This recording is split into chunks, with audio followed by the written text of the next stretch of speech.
Hi there guys, welcome back to the channel. I'm Jake, you're here for another reaction, and today I'm reacting to The Mandalorian Season 3 Episode 4. Now let's get out of the way, this is fucking huge. Oh my god, it wasn't until I literally started recording, I was like, I'll be able to get away with that. I'm gonna have to be like that throughout it, like, yeah. Talk like Popeye out the side of my mouth. Wow. How do I avoid this? I really can't. I gotta just try to stop looking. Anyway, moving on. Last episode we were left with Jin and Bo-Katan being accepted back into the Brotherhood, or Sisterhood, Brotherhood, Sisterhood, the clan. That is the Mandalorians. We also got a look into how the Republic is not much different from, you know, the previous people that they've liberated people from, you know? Even though they're trying to act like they're different. Which doesn't make sense because this version of it fell because the First Order came in. Like, they obviously didn't have their guards up too much, you know? But yeah. See, I'm already doing it. But yeah. Yeah, so that's where he left it. So we saw your man obviously trying to integrate himself back in, tried to do things for the greater good. The greater good. And yeah, and he got absolutely fucked by your woman. And yeah, so as it stands, yeah, so that's where we left it. But so that's why, whether we carry on with that story, I don't know. But we'll have to see. But yeah, but where it actually ended was where they were sort of accepted back into the clan, Jin and Bo-Katan. But again, I'm not going to try and predict stuff because I don't know where it's going to go. But I think, yeah, I'm excited for this episode. I have been away. I haven't done a recording since. See, this might work here. Since last Wednesday, since last Mandalorian, actually, yeah, that was the last. That was the last episode I did. I've been away. I've done. If you listened to the last one, I was in Poland, in Krakow, for my 30th. I got this top from my mother, vintage 1993, the year I was born. So that was great. Thanks for asking. Heavy, like about 4 or 5 days of drinking and eating well. And then coming back to then drinking and eating well. So this morning I've actually, it's my like sort of first day where I've gotten up and I've just been like, right, slowly gonna get up, gonna get this all ready. I've sort of like washed myself, as you'd expect one would do. Camera's going mad. Washed myself. I got a haircut and a beard trim as well. Like, so like, you know, this is fresh. I did a face mask yesterday, so like this is soft to touch. So I was there thinking I'm gonna be real goddamn pretty coming onto here, and then this fucker comes out of nowhere. I'm gonna see if my missus has some makeup here I can use just to dial it down, because it's winding me up, and I know I won't see it during the recording, but I'll know I'll be there because I can feel it, and I'll be like. Anyway, so enough about my vanity. I think I am just going to jump into this episode, guys. So I hope I enjoy this episode, and I hope you enjoy this reaction. And if you do, drop a like, subscribe to the channel, hit that notification bell so you can get a notification every time I upload. But other than that, I'll see you on the other side. Oh, look at it. It's huge. That's what she said. I swear on my name. Hey, that's isn't that? That's Jimmy Fallon's, Jimmy Fallon or Jimmy Kimmel? Jimmy Kimmel. No, Jimmy Fallon's the one that did SNL with Will Ferrell for a bit. Oh, I forgot. I've mixed myself up now. Either way, it's one of the Jimmy's late night talk shows in America. It's his nephew. He speaks the truth. Of course he fucking does. Friends. It's great stuff. Do you know, as far as openings go for a title, it's short and sweet. I like it. Oh, they're just trading. Fight fire with fire. It's so weird. Everything's just fucking going on here. It's so manic. Don't know who to look at. I'm looking at him, and I'm gonna look at him. He's gonna eat it. He's gonna eat it. It's time that you you learn with the other foundlings. He's gonna make it. He better make friends. Oh, dare to be even a shitty pirate person. Dare to say something. This is a good idea. If he is, I am his ward. Proceed. Ward's a funny word for daddy. Challenge to... I'm your daddy. He's too young to fight. Oh, GROGU, let's fuck this one up as well. One does not... Perhaps this lesson is for you then. Ooh! The training darts. Oh, this is so My dad cute. was the same way. This is so cute. Proud of you. Yeah, it is. You take it easy on. Squeeze your fist to launch the darts. Oh, he actually proper understands them now. I hope so, at least. How to fire darts? You bastard. Don't look at me, look at him. I love this. Show them. You'd have to be afraid anymore.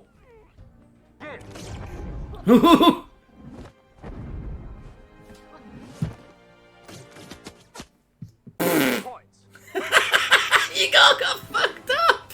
Did you teach him that? That's it. Fuck off, kid. Great job, kid. Proud daddy. There it is. The proud daddy. And there it is. The proud daddy. Oh, yeah. Fucking hell. I was about to say, was it just these two following this fuck off dragon? This is Bo-Katan. She just jumped straight into her ship. That's a great shot. That was a fantastic shot. Fuck me, that was unreal. And followed it to its lair. I know how to get there. Oh, God, We you're should so muster good. up a hunting party. Interesting. So, they mentioned the Foundling, and I assumed it was going to be about GROGU. And it could still be. Oh my God. To join them. It could still be. But it might just be about the other one. All in good time. Look at him go! Oh. We all Oh, I'm loving this music, and I'm loving this editing. The way it's just going, yeah, it's edited in and out of him looking and her showing him what she's doing. through trials and Oh, his face, he was a little scared there. This is some great shots they're doing. Oh, he's having a flashback. No!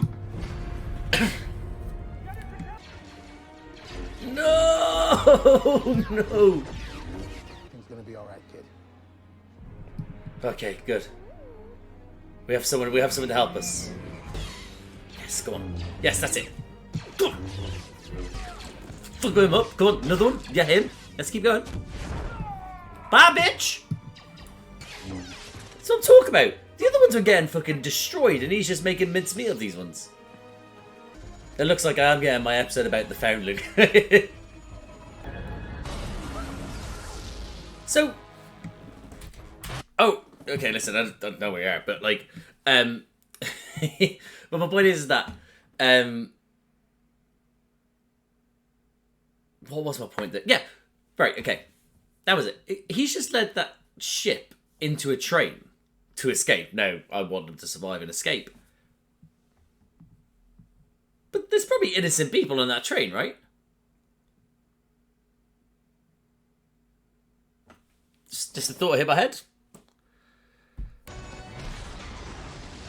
He wasn't fucking joking about a bumpy landing. Keller and Beck? They're right behind me. What about the others? So, okay. There are no others. Keller and Beck is what he was just called. I'm going to write his name down. Yeah, so, sorry, I was just about to play about Keller Beck. I don't recognise him. Now, there's a chance that he could be in the other forms of media, which could be the animated series that they have, could be the comics that I don't know. But if it isn't explained here and you are watching this and you're like, I know, could you explain him to me as well, please? Thank you. But he's fucking cool as fuck. Right, this poor kid, man. GROGU's gone through so much shit. Now that's what's reminded. Oh God, GROGU. It is with these scraps of Beskar that I forged your Oh, she is making something for him. I was thinking she might be. as you grow stronger. Oh. You will grow into this rondel. I'm actually getting quite emotional. Found- Oh, you're looking good, Grogu. Looking good. I can't believe that actually got me quite a little bit emotional, man. I'm so sad for getting emotional. We will make camp. I get everyone's sort of in agreement. I thought they would have been a lot more... maybe Foundling's at risk here, but I thought there might have been a little bit more animosity for some reason. When you get your food, you go off to find a place where you can go now. That sounds fucking exhausting. You have the honor of staying by the fire. Aww. Oh, that's lovely. That's really nice. You will kill the Foundling if attacked. It has happened before when it has taken others. No, fuck, wait, I just ripped that. So, it literally they just said that that this has happened before. So, obviously, they're not prepared, as they were.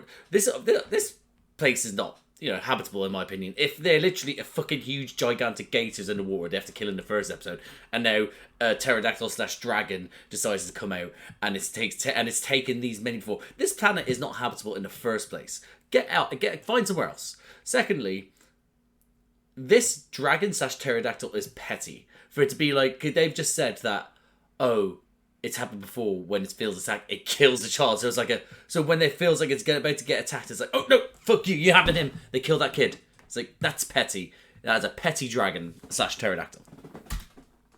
I'm already exhausted for you guys.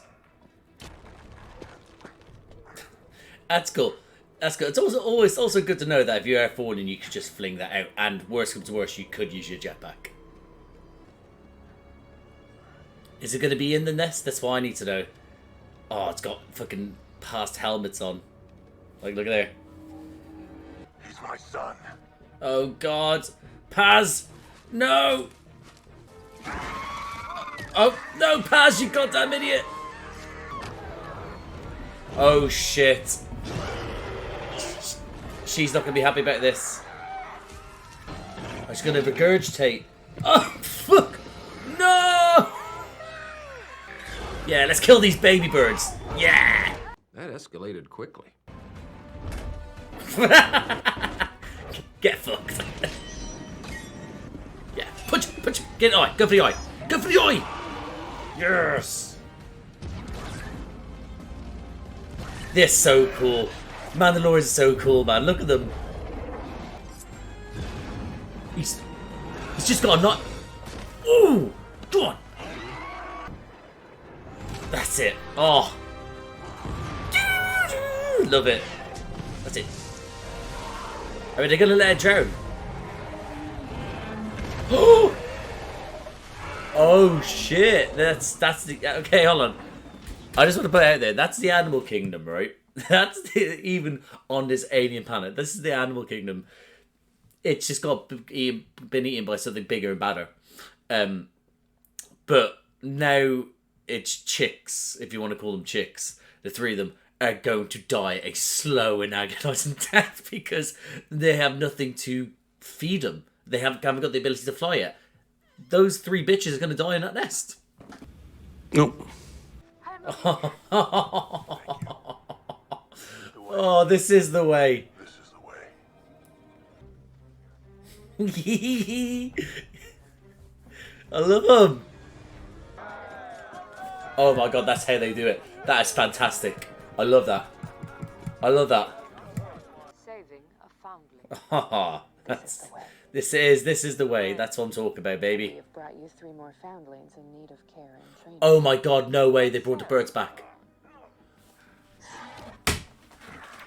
Fuck's sake. How did they get all 3 of them on the ship as well? Oh, I thought they were actually gonna let them die. Repair, Night Owl, and another with the mythosaur. Oh The mythosaur belongs shit. to all Mandalorians. They really give you enough sort of this. I love this type of editing, man. What would you say if I told you you saw one? I don't want to talk over this bit here, But I love this. They're giving the moment to it is you're just showing the craftsmanship going into it, whilst like the music, the slow sort of build up, and then the editing of going in and out of showing the person watching it. Great edit. I love this. I love this show. Is a noble vision. No. Oh, I was going to say maybe she believed them. She might think she is probably making up. This is the way. This is the way. Is this going to plague your thoughts now? Oh, Carl Weathers. Yeah, I knew Carl Weathers was editing this one. He did a great job, by the way. He's a fucking giant to them. I like that. Ooh, that looks like a crisp design. I like that. Ooh, I love that as well. I love this. I love them all. And that, guys, was my reaction to Season 3, Episode 4 of The Mandalorian. That was great. That was great. Firstly, I just wanted to let you know I did find something, just a little bit of foundation to take the redness away from this. Just in case you guys are like, I did. Anyway, great episode. I'm never disappointed by these episodes. And I think that I just need to just sort of like stop just... I think basically what I should when I come in is list the things I didn't like, but there's never anything. But yeah, I thought it was a great episode. Again, it gave you a basic concept, which was Foundling taken, Foundling retrieved. But then they gave you the bit in between which has Grogu's flashbacks. And it's like, this is great. This is fantastic. Yeah, no, I think it was a brilliant episode. Thoroughly enjoyed it. Yeah, yeah. I honestly, yeah. Yeah. I think that the production value is better than most that deals with, you know, things that are flying around constantly and like sort of lasers and stuff like that. I think it was a very hard opening. When I get to that, I'll talk about it more actually. But which I think is the first thing I need to talk. Actually, you know what? I'm going to talk about it now because that's the first note I have on my thing here. So, excuse me.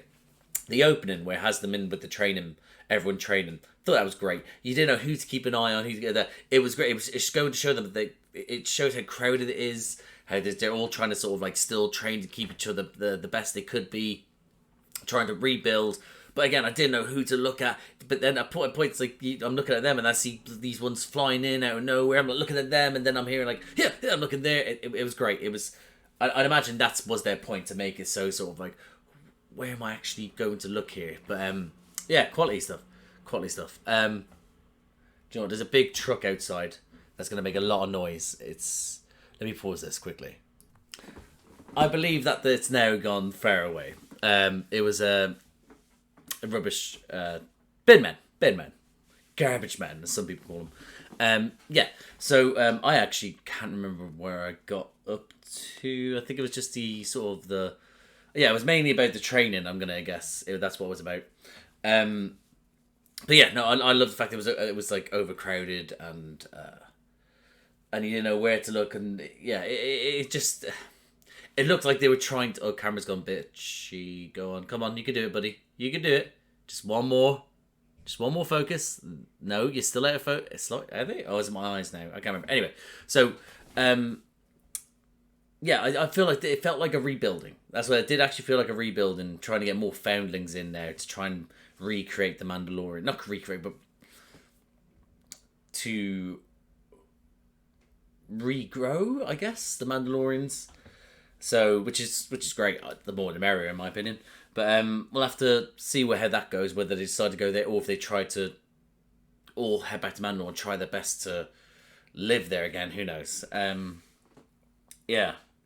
I put in Proud Daddy, and that was obviously to do with like him. Like, I thought that was great. It being like he needs to learn the way because this is the way, and yeah, and then having the kid like not be arrogant, but you know,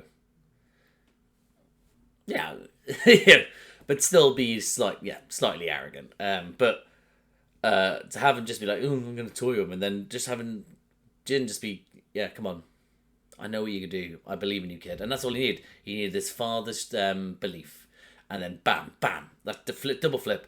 Kid didn't know where he was. Fucked him up. And then bam, bam, bam, bam. Pop, pop. You know, it was, yeah, lovely stuff.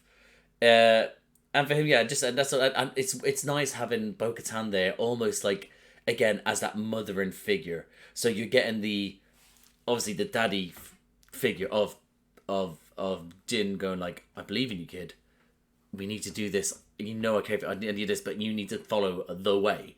And she's now this more kind of nurture side, as in like, I don't know, as in like, you got this, kid. Like, you know, we've like, I had to do. That's what it was. That reassurance, you know. And I love that.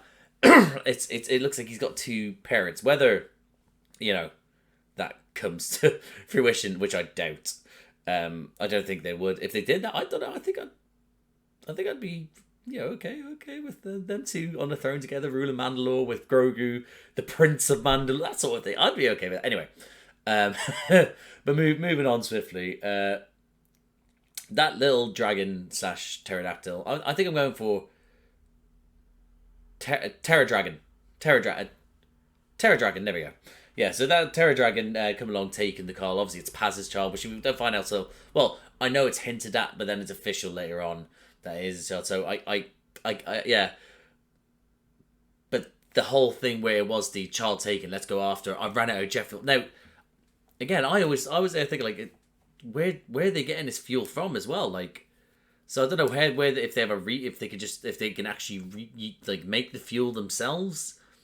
Back with the armor, and then it's like, bam, there you go. You can get going. How long does that last for? But it's about time they basically like, yeah, no, there's no more fuel. You have to do this by foot.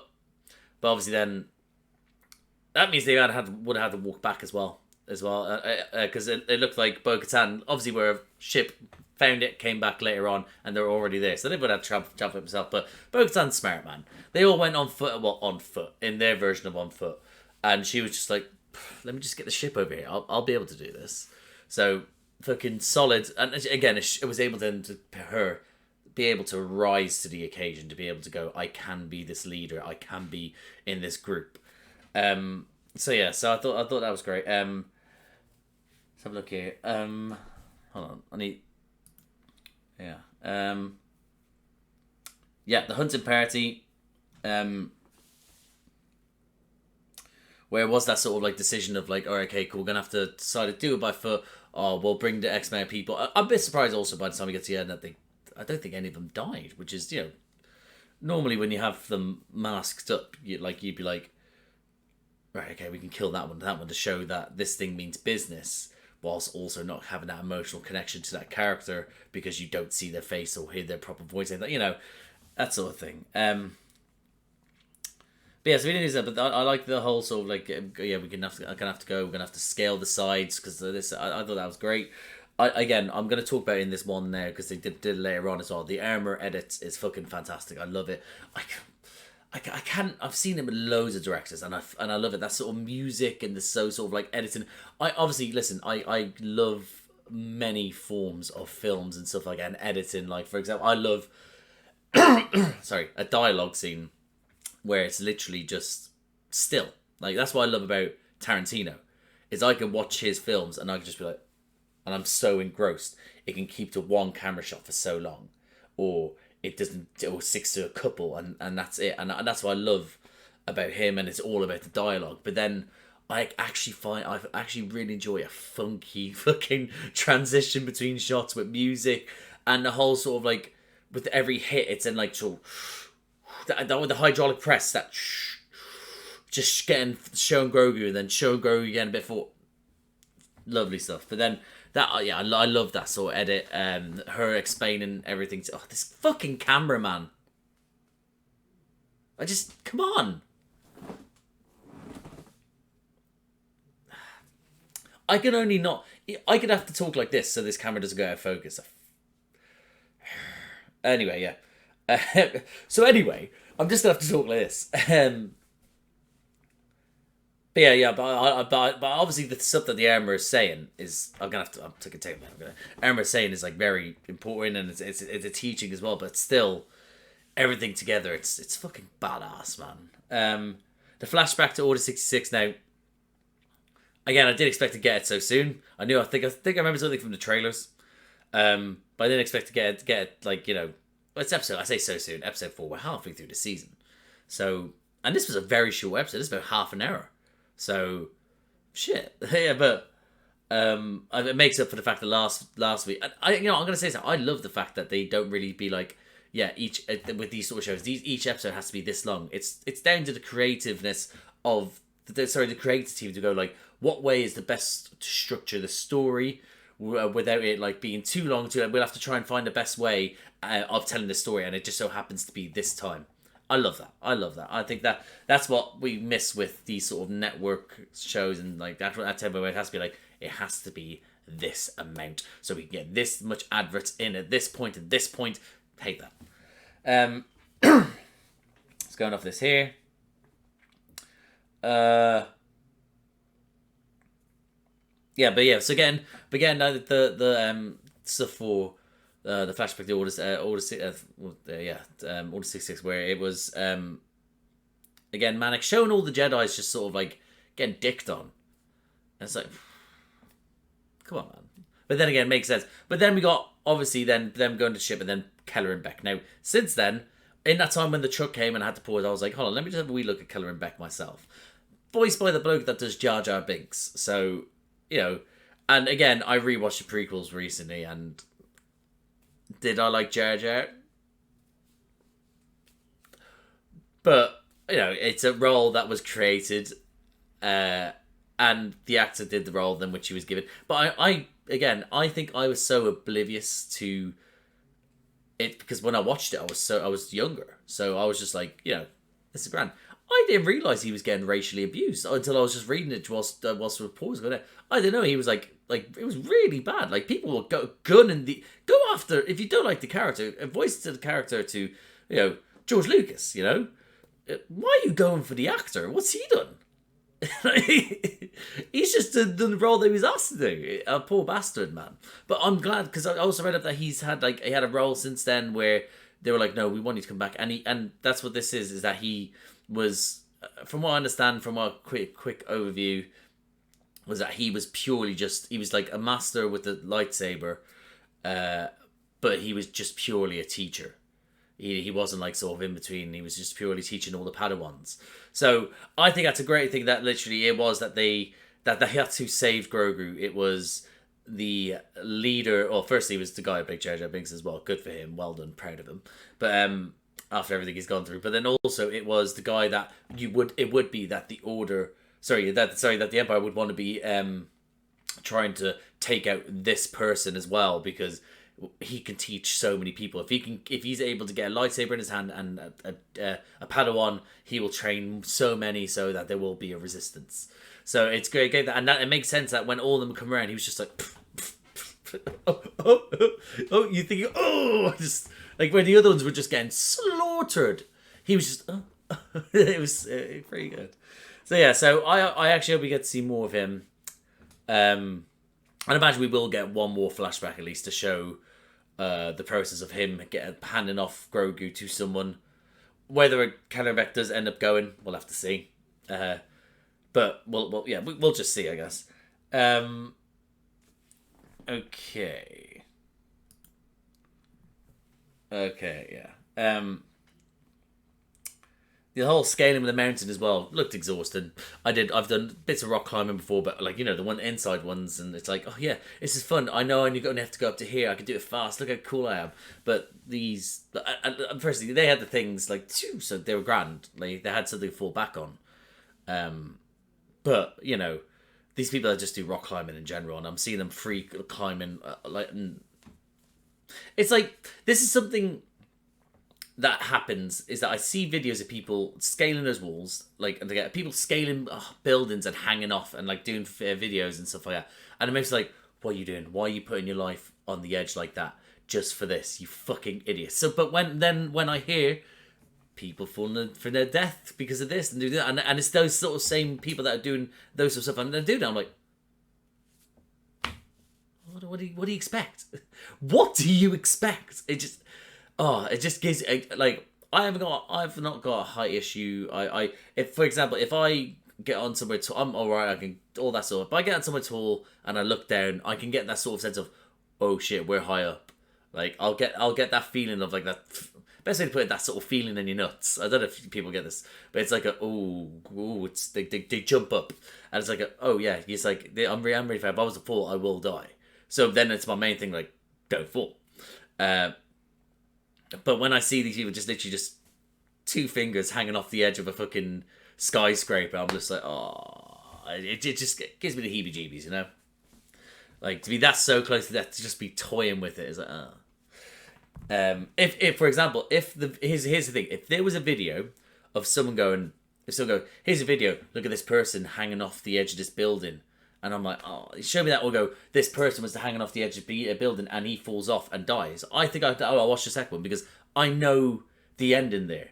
So I'm like, okay, that there's repercussions to your actions, you're an idiot, oh my god. But when just purely just look at me dangling, I'm like, oh no, I don't know the end of what's going on. Oh, it's strange for me to admit that I could watch the death one, but it's just because I know the ending of that one. The other one is the anticipation of will they, won't they. It's a weird thing.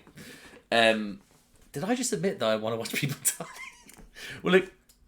Well, maybe I should add. No, this is me. The 3 chicks. I put down the 3 chicks. The chicks, if that's what we call them, from the Terror Dragon. It's. I'll get to what happened. What I said later on, but the 3 chicks as well being there. When it was like there's a heat source, he stepped running. I was like, that can't be the kid, right? That can't be the kid. There's me thinking it was just the mom just decided to be underneath the Terror Dragon, but no, it was the 3 chicks. Very quickly, and then the Terror Dragon regurgitates the fucking Foundling, which weird because you're supposed to sort of like with these things, but aren't they supposed to literally mush it down and then go, here you go? That's just might as well just had it in his hand and just go, there you go, enjoy, you know. it's unless it tried to do that because of the Beskar it couldn't. Ooh, maybe that's what happened. Did I just work that out? Maybe. Anyway, but then obviously the Terror Dragon up, bam, gone. Takes Paz with him, and then that whole sequence of them flying in between, getting hit, trying to they know the best way to do it is to wrap it around its wings so it can't fly. Oh, it's with that whole sequence going in between Bo-Katan trying and Jin being able to get the Foundling as well. Oh, it's a great sequence, which obviously then led to it going into the war. And there's me thinking, like, are they going to let it just die a slow, like, drowning death? And then obviously then, bam, creature gets it. Mother gone. And that's obviously when I said, well, I wrote down mother dead, dad reunited. So obviously we got Paz then with his son. And he's like, Dad! Cute moment. He said, thank you, this is the way. So good. But to get onto the whole thing to do with where I was saying like these chicks are gonna die. It makes sense. It does make sense that they would like sort of like because they are foundlings, I guess. But you know, they can't really teach them the ways of Mandalore, can they? So it makes me think that with everything that's gone on, and I said it last week to do with the Mythosaur, maybe they'd. The chance of them riding it riding around Mandalore, but if they've got these chicks at birth, they can then feed him and then try to raise them. Is there a chance that these could now be creatures that they could fly going forward? Because since the Book of Boba Fett, I'm now thinking anything's rideable now. Like I'm just like like you can't they'll get on that eventually. Saddle up, that sort of thing. So. That'll be interesting if they can do that. So then, obviously, we'll then have it's 3. So it's Paz, Bo-Katan, and Jin, all on and bam. Why not? But yeah, so I did. So I actually thought they were just gonna. It makes sense they didn't, but you know, we'll have to see whether they actually are able to grow and make them grow. But how fast will they grow? You know, how far are they going to be able to? Maybe it might be a slow burner. They might not even do it this season. This is my way of trying to get out of the fact that I could be wrong. It could be next season. Who knows? Yeah. So the whole thing then with the armor and Bo-Katan then having their wee little chat. Having a wee little chat about sort of like the mythosaur. I liked that the armor at first assumed it was a vision, but then was like, this is the way. Like, if you've seen one, you're lucky. All this sort of stuff. But again, the editing there, fantastic. Bo-Katan really sort of... Oh, again, sorry, the bit with the campfire. Oh, I forgot, that's with the hunter party. The whole thing with the campfire as well, with them being able to go with Bo-Katan as in, like, you're the leader of the hunting pack, of the war party, I think it was, Paz said. You have the honor of sitting by the fire. I think that's, again, it's tiresome, I'd imagine. But obviously it's part of their faith they put up with. But the moment where she had that moment where it's like, what do I do? They explained it, they did it, and it was like, you get to stay and her sit. It was just such a nice moment for her to be a part of something, you know, again, where yeah, and then again with the armor, or them seeing like you've reached the highest honor that any Mandalorian can reach, and that's saving a foundling. I just enjoy that. I really enjoy her, Bo-Katan actually feeling like she kind of belongs again. You know, love it. As for and with the armor, then her sort of saying like, you know, you can. The whole thing where her being able to have honor now, she's whether that awakens something in Bo-Katan where it is, I will return to Mandalore and rule there. We'll have to see. But yeah, I'm interested to see if that will be more of something, not necessarily something she has to defeat, but it's an inspiration for her. That's why I'm maybe thinking that, because I don't know. I don't know. But yeah, again, I great last scene, like the whole sort of like, oh, here's the truck going past again. Bye. Yeah, great last scene. Great episode. I thoroughly enjoyed it. I'm all for it. I'm all for it. But yeah, guys, I'm happy with that. I think I'm gonna leave it there because, you know, I'm just gonna ramble otherwise. So, if you like the video, please, just leave it there. So if you like the video, please like the video. Comment down below. I mentioned during it about tell me more about Keller and Beck, but obviously I've read it myself. But there's more stuff I didn't know about. Comment down below. If there's things that I also didn't notice or think that isn't too much spoilers, it's more of a, oh, you missed this, maybe this means this. Let me know down below. And also, what do you think of this episode? How do you GROGU being cute? Oh, Bo-Katan feeling like she was, but comment down below, let me know. If you like these types of video, please subscribe to the channel, hit the notification bell, get a notification every time I upload. There's a bunch of other videos around here to do with me, reacting to stuff. I also do reactions with my little brother to do with Doctor Who. He hasn't seen the new Who. And I do reaction videos to the MCU with my mate Josh, who hasn't seen any of those MCU films. So if any of that takes you sounds good, and you have a look at it, takes you fancy, have a watch, have a subscribe, that'd be great. But other than that, guys, I'll see you out there.